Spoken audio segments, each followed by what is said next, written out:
My girlfriend called me right after it happened, and she was shaking so bad she could barely get the words out. She told me she walked into that classroom like she owned the place, 23 students sitting at their desks watching this woman march straight toward their teacher. My ex-wife was standing at the front of the room with her mouth wide open, frozen, and my girlfriend walked right up to her face and said, pointed at her, "I will put a bullet in your ass if you come near me again." She didn't have her firearm with her.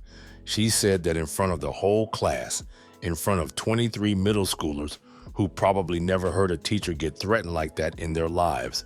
And here's the part that blew my mind when she told me.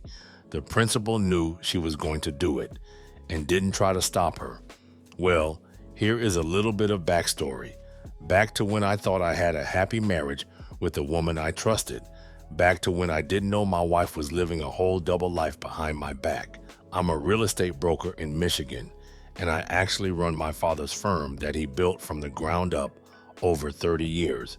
He's been thinking about retiring lately, talking about passing the whole thing down to me. We've got a solid reputation in the area with good clients and good income, the kind of business that takes care of a family for generations. My wife was a middle school teacher, English and language arts, and she always told me how much she loved those kids. At least, that's what she told me every day when she came home from work. We've been married 8 years and never had any kids of our own because the timing never seemed right.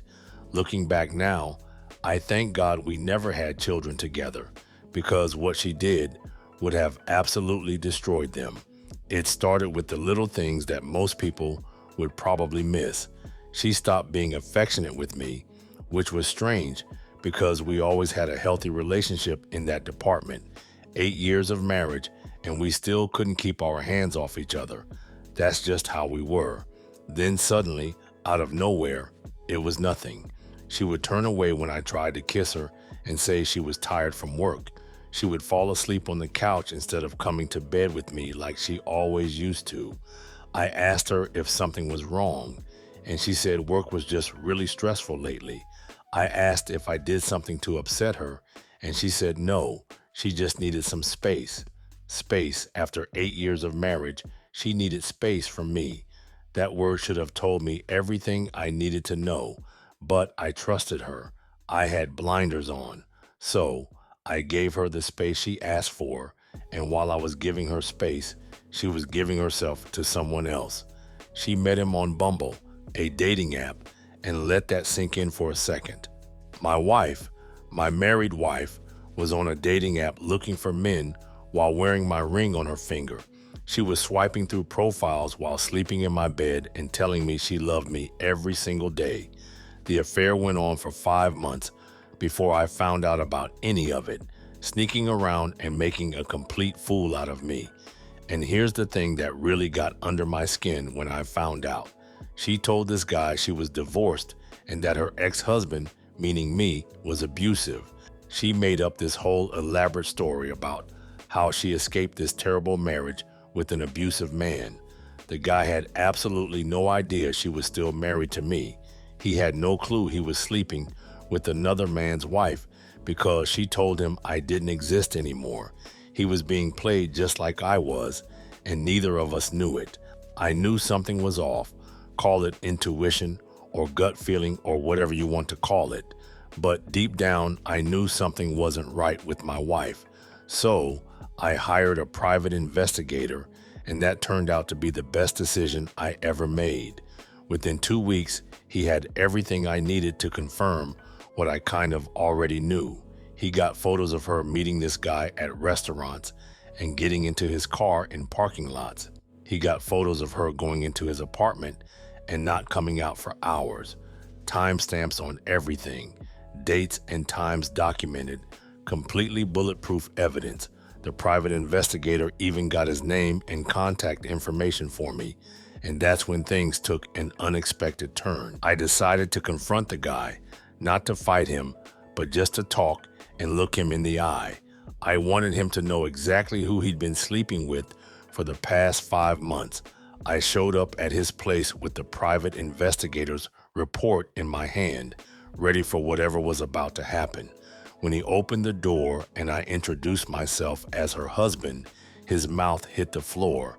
I mean, wide open enough for flies to fly in, like he'd just seen a ghost standing on his doorstep. And then he said something I absolutely never expected to hear from him. "Man, I am so sorry. I had no idea she was still married." He invited me inside, sat me down in his living room, and told me everything. She had told him she was divorced and that her ex-husband was abusive and dangerous. She told him she was scared to date again because of what she'd been through with me. He felt sorry for her and wanted to protect her, having no idea that he was the other man in this situation. He gave up everything to me that day. Screenshots of their texts, dates, and times they met, everything she told him about me, all the lies she made up about me being abusive, he handed it all over. By the end of our conversation, I think he was even angrier than I was about the whole thing. She'd played both of us for fools, and now we both knew the truth. I filed for divorce the very next week with all my evidence ready to go. Here's something most people don't know about the state of Michigan. Adultery is still a felony in this state, right there in the Michigan Penal Code.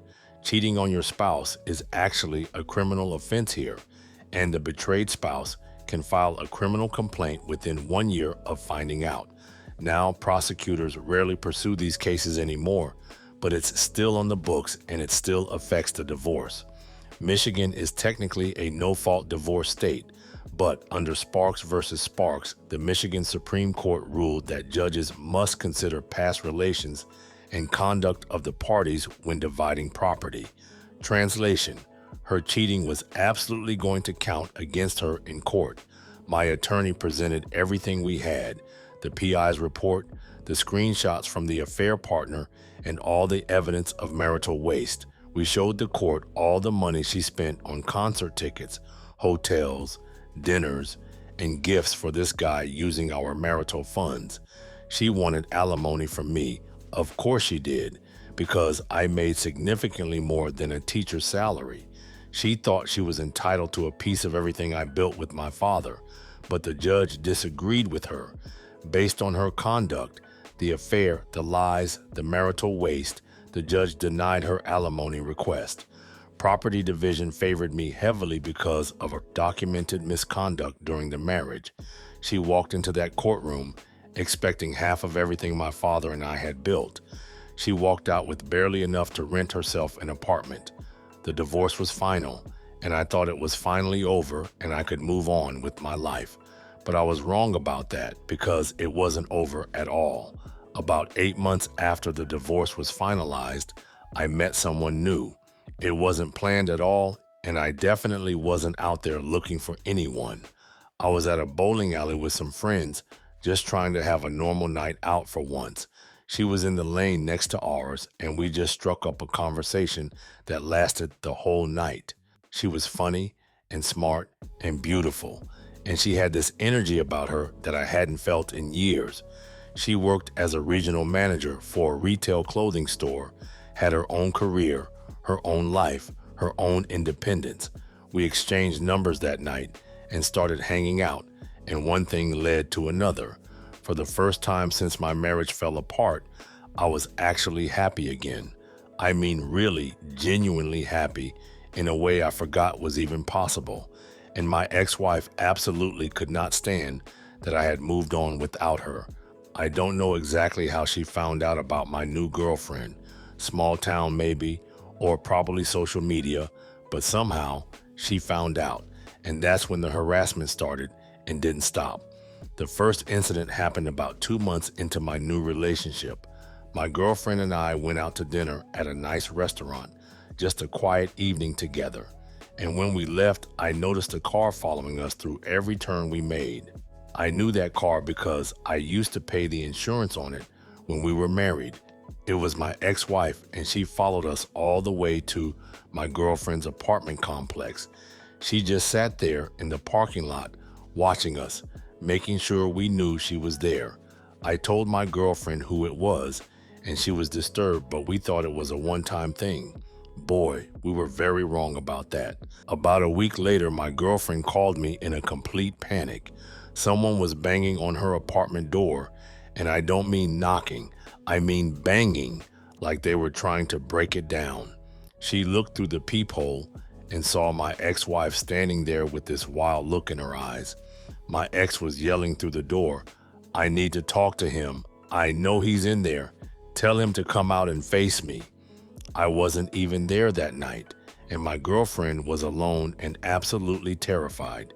She didn't open the door, just stood there with her phone in hand, ready to call 911 if things escalated. After about 10 minutes of this, my ex finally gave up and left, but the damage was already done because my girlfriend didn't feel safe in her own home anymore. Then my ex showed up at my girlfriend's workplace, a retail clothing store where she was the regional manager. My girlfriend had worked hard to build her career and earn the respect of everyone she worked with, and my ex walked right into that store and started telling her coworkers that I was an abusive man. The same exact lie she told the Bumble guy, the same lie she used to justify her affair. She told my girlfriend she was trying to warn her about me before it was too late, said I had anger issues and was controlling, and that my girlfriend needed to get out while she still could.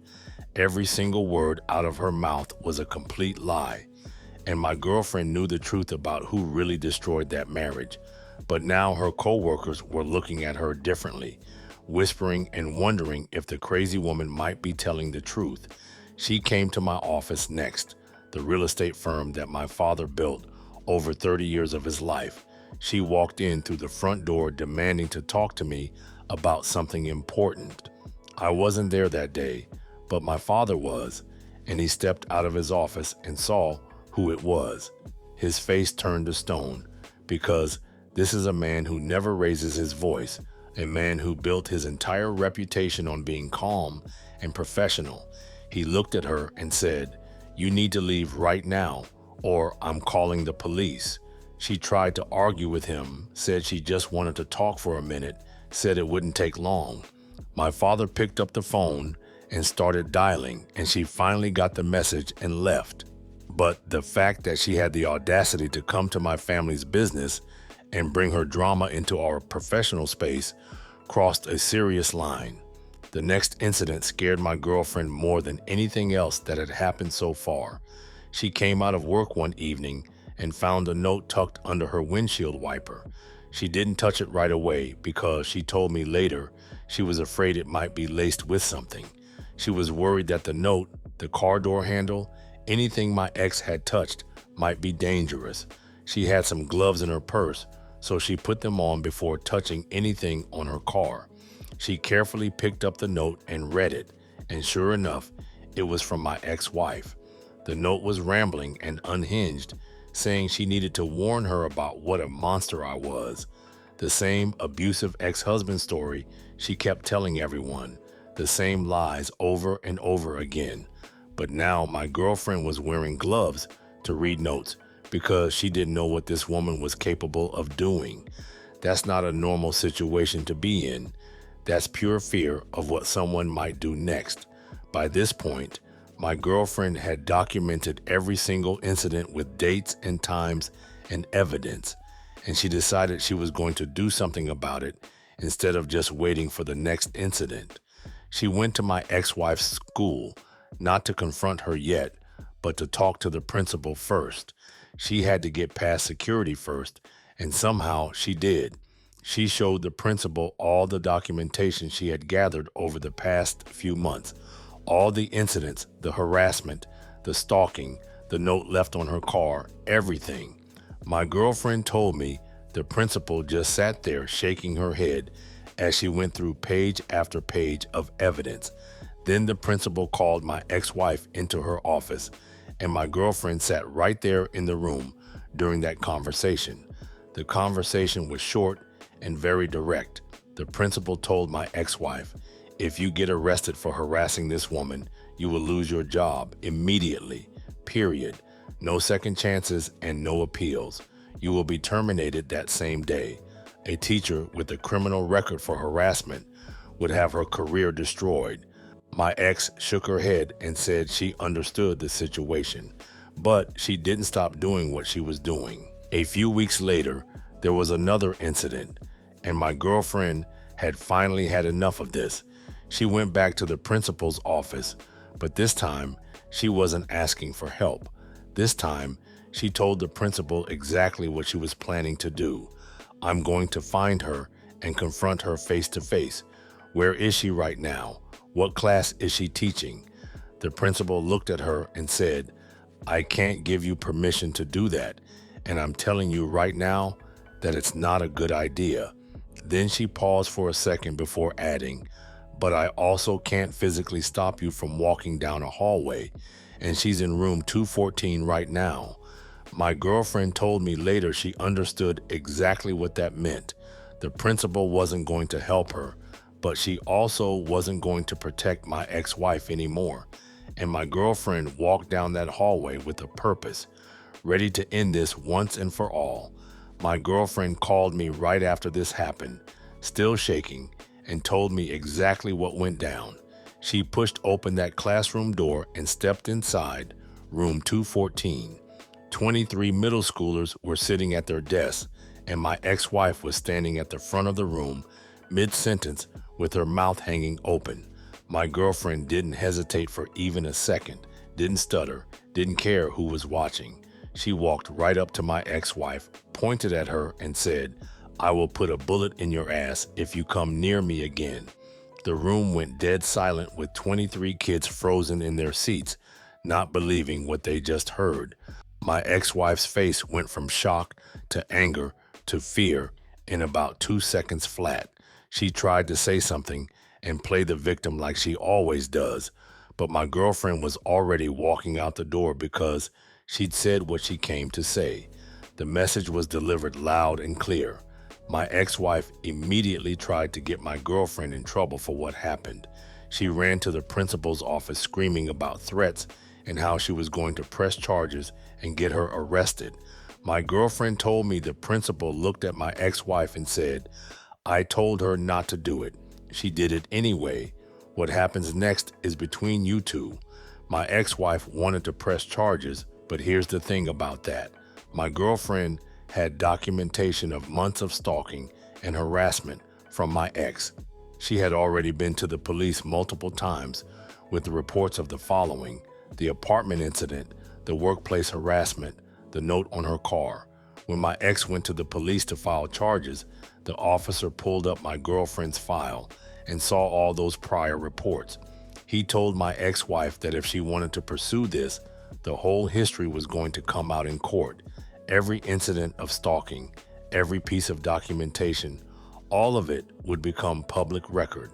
My ex-wife decided not to press charges after that conversation. She knew what would happen if all her behavior became official court records with her name attached. After the classroom incident, my girlfriend went ahead and filed for a restraining order. She had everything documented from the very beginning, every incident with evidence to back it up. The following: the apartment visit, the workplace harassment, the note on the car, all the lies about me being abusive. The judge looked at all the evidence and granted the restraining order immediately. My ex-wife was now legally prohibited from coming within 500 feet of my girlfriend. No contact of any kind, no communication, no showing up at her workplace or her home or anywhere she might be. Any violation meant immediate arrest, and an arrest meant losing her teaching job forever. She didn't get arrested because she was smart enough not to violate the order, but the damage to her reputation was already done, and there was no coming back from it. The principal knew everything about what she had done. The staff had all heard about the classroom confrontation and what led up to it. Word gets around fast in a school, and everyone knew what kind of person she really was. Parents started asking questions about why there was a woman threatening a teacher in front of students. They wanted to know what the teacher had done to provoke something like that.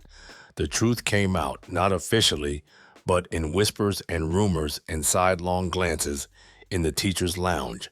About 2 months after the restraining order was filed, My ex-wife resigned from her position. She didn't wait to be fired, and she didn't fight it. She just quietly resigned and walked away.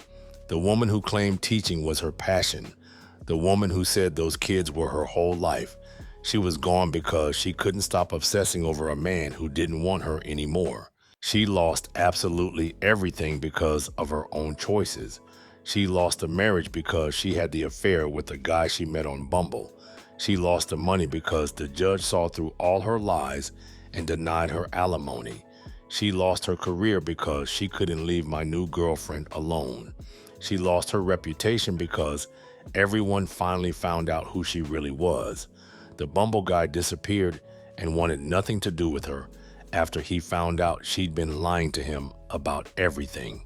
My father is still thinking about retirement and still proud of me for handling everything with dignity. My girlfriend is still with me, still strong, still the woman who stood up for herself when nobody else would. And me, I'm happy for the first time in years. Here's what I learned from going through all of this. Cheaters don't just destroy marriages, they destroy themselves in the process. My ex-wife had a husband who loved her and a career she was passionate about. She had a future that could have been anything she wanted it to be. She threw it all away for some guy she met on a dating app. And then when I moved on with my life, she couldn't handle seeing me happy without her. She couldn't accept that I had found someone new. She couldn't stand that someone else was getting what she threw away. So she stalked and she harassed and she lied to anyone who would listen. And in the end, she lost everything she had left. If you're going through something like this, be careful and document everything. Every incident, every message, every encounter, write it all down with dates and times, because the truth always comes out eventually. And when it does, you want to be ready with the evidence to prove it. Well, all I am going to say is, there's an old saying, you don't realize what you have until it's gone. But what I don't agree with is this new girlfriend going to the school like that, causing a scene. And what the hell was the principal thinking? Well, I know the feeling because my ex contacted me for 2 years after I left. I didn't respond and I never went back.